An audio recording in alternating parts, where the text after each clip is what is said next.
Sega's most successful console by far, the Mega Drive, or Genesis if you want to get renamed for no good reason about this, is absolutely riddled with stone-cold classics that are beloved to this day. Boasting buckets full of Sega-developed icons and incredibly strong third-party support, the Mega Drive's library was rich in quality and variety, and the console offered an edgier, cooler alternative to bitter rival Nintendo. Thanks to the Mega Drive, Sega was a frontrunner in the console wars during those pre-PlayStation and Xbox days, and the future looked bright for hedgehog enthusiasts the world over. Now, we all know what happened after that, but Sega's downfall wasn't the Mega Drive's fault. That plucky console could almost do no wrong, and today we're looking through the treasure trove that is its back catalogue. We'll be putting the most obvious gems aside, though, and sniffing out those that might have fallen through the cracks, so forget about hedgehogs, ninjas, vigilantes, and funky aliens for a few moments. We're going to guide you through the Sega vaults, shining a light on a few 16-bit classics that don't often get the reverence they deserve. Even on a console so widely celebrated, there are great games that get overlooked, so let's do our part to dig them up. I'm Ben from TripleJump, and here are 10 hidden gems for the Sega Mega Drive. Number 10. Elemental Master. An ancient evil sealed beneath a castle, powerful sorcerers with elemental powers, a fantasy kingdom on the verge of destruction. It sounds like a Dungeons & Dragons campaign, but you'll have to wait a couple of entries for that. No, Elemental Master is a top-down shoot-'em-up in the style of Xevious or Raiden, only with wizards and magic spells replacing aliens and laser beams. Released in Japan in 1990 and North America 3 years later, Elemental Master allowed players to step into the shoes of legendary sorcerer Layden, who used his incredible magic powers to fly about the land blasting evil minions. He's not just vaporizing them for the hell of it either. The evil sorcerer who awakened all the bad guys is revealed to be Layden's brother, making things a whole lot more personal. Despite rarely being brought up in conversation today, Elemental Master boasts satisfying gameplay and striking visuals, and at the time it offered something unique in what was a very crowded genre. After all, who needs spaceships and plasma blasters when you can just shoot fireballs out of your fingertips? Number 9. Red Zone. Desert Strike was an important game in the Mega Drive's library. It took the hectic, bullet-dodging nature of its genre and slowed things down a bit, opened up the playing field and offered players the opportunity to approach missions from different angles, bringing some thoughtful strategy into the mix. As such, Desert Strike and its sequels ended up becoming iconic titles for the system. Red Zone adopted a similar approach, echoing Desert Strike's gung-ho, dictator-bashing storyline and mission-based gameplay, but it changed and added bits to give it its own identity. The top-down view, while somewhat vertigo-inducing if you don't have the stomach for it, allowed players to explore and track missions using the on-screen radar, and the way damage affects different parts of the chopper adds a nice touch of realism. The main difference, though, is that Red Zone pilots aren't content with just blasting things from the air. These guys won't shy away from getting their boots on the ground if the mission calls for it, resulting in gameplay sections in which players leave the chopper behind and explore enemy complexes. Oh, and there are multiple FMV scenes crammed onto the cartridge if you're impressed by technical stuff like that. Honestly, for 1994, you probably should be. Number 8. Dungeons & Dragons: Warriors of the Eternal Sun. This complex and ambitious RPG is based on the rules of the Dungeons & Dragons tabletop game. It offers a deep and expansive adventure for those who are willing to put in the time and effort required to understand it, and let me be very clear about that, Dungeons & Dragons: Warriors of the Eternal Sun is tough to get into, but your patience will be rewarded. The setup is quite fascinating and definitely worth of a rip-roaring tabletop session. At the crucial point of a great battle, a castle and its inhabitants are mysteriously transported to a strange realm where an eternal sun throbs with a maddening light. Your task is to venture forth in search of allies and answers, but do not tarry, wanderers, for the sun is having a strange effect on the people of the castle and they are starting to turn against you. Featuring a customizable party, first-person sections, turn-based and real-time combat, and a bright graphical style, Dungeons & Dragons: Warriors of the Eternal Sun possibly tries to do too much. Still, it's a great option if you're a Mega Drive RPG fan who has already rinsed Phantasy Star and Shining Force. Put on your robe and wizard hat and get stuck in. Number 7. Marvel Land. Marvel Land was ported to the Mega Drive in 1991 by Namco. Known as Talmit's Adventure in Europe, the platformer had absolutely nothing to do with Spider-Man, Iron Man, or any other superhero you'd care to mention. The name Marvel Land instead refers to the giant amusement park in which the adventures take place. If you go in expecting things like adamantium claws and infinity stones, don't say we didn't warn you. What you will find, however, is a colourful platformer with cute characters, great enemy designs, and precise controls. Enjoyed by those who did take the plunge back in the day despite carrying over that coin-guzzling difficulty from its arcade origins, Marvel Land is sadly forgotten nowadays. Interestingly, Marvel Land does appear to have a lot in common with Sega's abandoned pre-Sonic mascot Alex Kidd. The blocky levels and jaunty music definitely resemble the Monkey Boy's Master System iterations, although this game is more universally loved by those who played it. This is probably because Marvel Land doesn't have those stupid rock, paper, scissors boss fights. Wait, hang on. Oh, what the hell? God, there's just no getting away from these things on Sega hardware, is there? Bloody hell. Number 6. Shadowrun.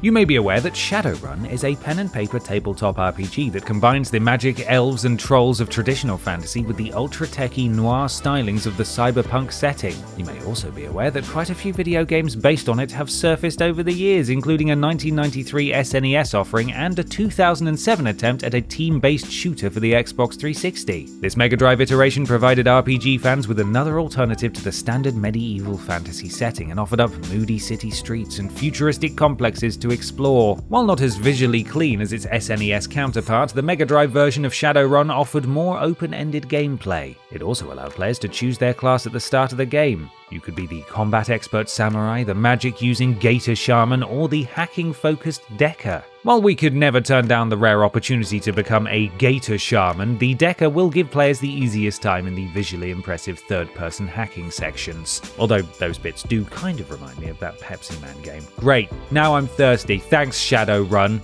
Number 5. Skitchin. Graffiti, radical slang, backwards caps. In case you couldn't tell, this game was made in the 90s. Don't write it off quite yet though, as Skitchin has a lot more to offer than in-your-face baditude. Like the famous and successful Road Rash series, Skitchin offers up similar violent road races, but gives players a pair of incline skates and some elbow pads instead of a motorbike. Just rolling down the roads and battering your competitors aside won't be enough to achieve victory though. If you really want to rise through the ranks, you'll need to master the noble art of skitchin.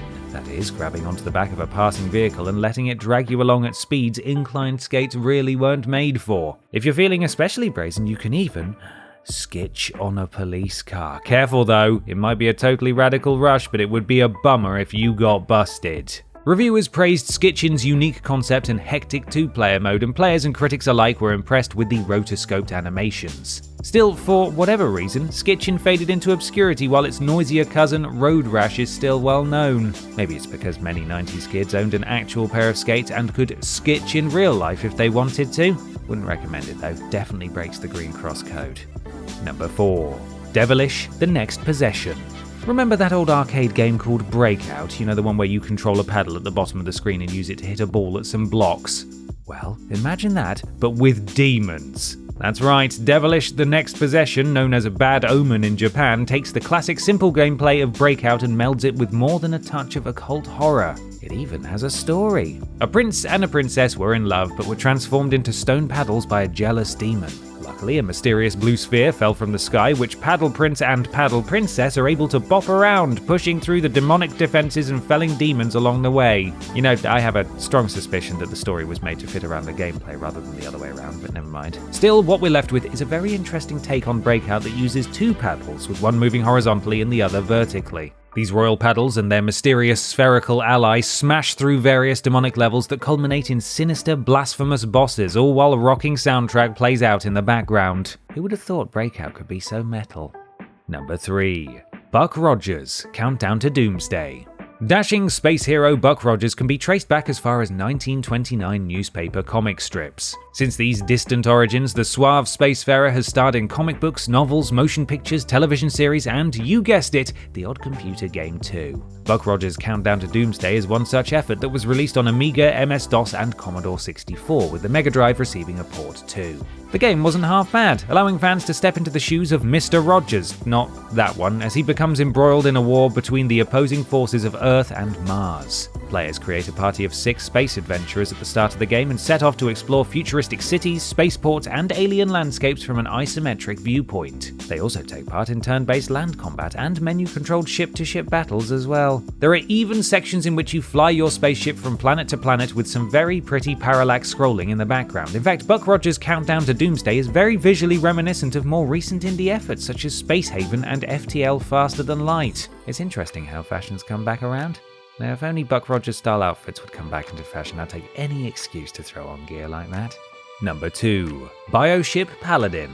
Known in Japan as Space Battleship Gamora, Bioship Paladin is a side-scrolling space shooter with a striking visual style and some very pretty background art. Featuring that tried-and-tested setup of a peaceful planet being invaded by a gigantic, aggressive fleet, it gives players the chance to take on hordes of enemies in a souped-up, armed-to-the-teeth spacecraft. Such experiences weren't unusual in those days, however, and games in the genre needed to do something a bit different to stand out. What separates Bioship Paladin from the likes of Thunder Force 4 and its ilk, then, is the addition of a player-controlled targeting cursor. Once you've gotten used to that, it provides the kind of firing accuracy that standard shoot-'em-up blasting just can't achieve. This also lends itself to an interesting two-player mode in which one player controls the spaceship and the other the targeting reticle. Interestingly, many of the enemy ships in Bioship Paladin are named after alcoholic beverages. This one here is called Bacardi, this one Drambuie, and this one is Courvoisier. You'd have to be a big fan of a type of booze to name your flying fortress of destruction after it. Remember kids, don't drink and conquer galaxies.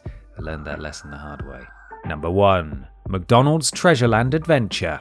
Developer Treasure might be the unsung hero of the Mega Drive. Yeah, the likes of Sega, Electronic Arts, and Konami pumped out countless classics, but Treasure perhaps has the highest level of consistent quality across its 16-bit releases. Gunstar Heroes and Dynamite Headdy are upper echelon Mega Drive titles, and the lesser-known Alien Soldier is right up there too. Surprisingly, even their kid-friendly licensed fast food mascot platformer is no exception to this rule of quality. It seems the appropriately named Treasure really did know how to cut a shiny gem or two. McDonald's Treasureland Adventure allows players to step into the big red shoes of subtly sinister meat clown Ronald McDonald, who embarks on an adventure to piece together a mysterious treasure map. With graphics and gameplay that definitely evoke Dynamite Headdy, McDonald's Treasureland Adventure surprised reviewers with a level of visual and mechanical polish you simply shouldn't expect from a game based on burgers. While fairly short and a bit easy compared to other platformers of the era, McDonald's Treasureland Adventure offers high-quality fun for all ages, even if the whole thing is just an advert for unhealthy processed food. Luckily, that kind of advertising doesn't work on me. Actually, I really could go for a Big Mac right about now, and I'm still thinking about Pepsi. Right, I'm off to the drive-thru. Anyone want anything?